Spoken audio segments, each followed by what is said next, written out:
Мына кайра карайлы. Эгер сенин психологияң дейли пендече эле жашай берсе, сен атаандашсаң, арысташсаң, мына биякты карап калганың пендече деген сөз да. Бияк аалам деп ойлойлу. Сол тарап өзү пендече го. Пендече эле жашай берсең, кысылсаң, кыжаалат болсоң, нервиштетсең, карыйсың, кысыласың, кыжаалат болосуң, акыры өлүм менен коштошосуң бул дүйнөдөн. Ааламга карап өссөң, бул жаңы доор өзү талап ушул болуп атат. Аураң ошо аалам болсо, мына бул жерде берилет. Мен жашоонун сотумун, мен жашоонун жомогумун, мен жашоонун боёгумун, мен жашоонун духумун деп жаша дейт да. А сен жөн эле жүргөн пенде анте албайсың, мен антип духумун, мен антип боёгумун дейсиң. А сен жаның асмандан келгенин билсең, өткөндө эфирлерде сабак өтүп бердик го, арбайлар, аалам эмне депчи, аалам бул арбайлар деп. Алардын эмне укугу бар экен деп. Жашоону тейлегенге, тескегенге деп. Сен ошол жаның арбайды өсө.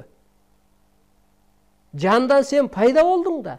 Сен ушунуңду таанып эле, мен мисалым кышты кантип жоём деп ойлойм да. Аурам ааламда. Аурам булутту башкара алат. Аурам арбайларды башкара алат. Аурам инопланетандарды башкарат. Мен адам ата кийип алган. Эки дүйнө бириккендиги үчүн. Адам атка болгон күчтөр башыйт, ааламдагы күчтөр. Анан ошо мен ошол аурам менен жоюлам, ошол түшүнүгүм менен, ошол психологиям менен. Анан ошондуктан мен улуу сөздү эмнеге сүйлөйм? Же могу улуу ишти эмнеге аткарып баратам? Себеби мен аурам улуу, түшүнүгүм улуу. Ошон үчүн улуу сөздөр оозуман чыгат. А пенделер эмне кылып атат? Бирин-бири жамандап атат, бийлик талашып атат, бирин-бири кидайт этип атат. Улуу журтту эволюцияга байлап туруп атат. Улуу күчтөрдүн улуу ишине жолтоо болуп атат. Караңыз мына, алардын аурасы эмне? Пенде. Мына урматтуу улуу журтум. Келиңиздер. Сен жашоонун сотусуң. Улуу адамдар деле тескейт да. Бул кылганың туура эмес. Бул сенин оордуң эмес. Уят, жалган айттың деп мисалга. Соттойт да мындайча айтканда. Сен сотто, мына мен соттойм бул жашоону.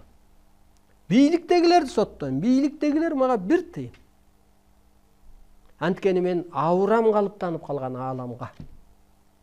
Телом ошо энергияга өтүп алган. Жөн эле сырткы корпусум калбаса, нурданып алгам.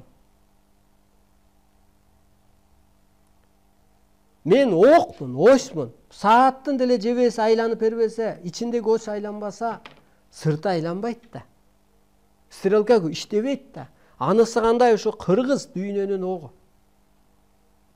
Кыргыз иштебесе дүйнө тегеренбейт. Себеби кыргыз аалам.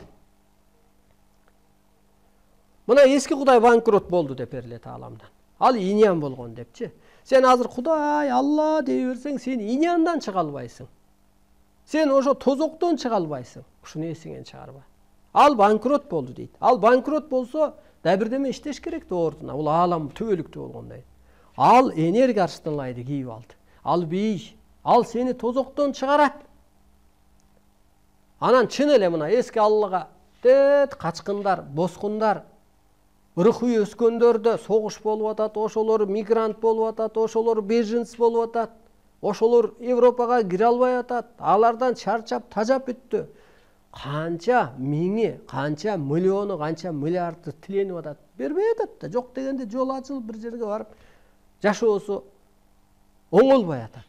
Элинде, жеринде тынчтык болбой атат. Эски Кудай мына жок болгондуктан, банкрот болгондуктан бербей атат. Анан жаңы Кудай Кыргыздан пайда болду. Эми кыргыз жолун айтат. Сен улуулукка өт.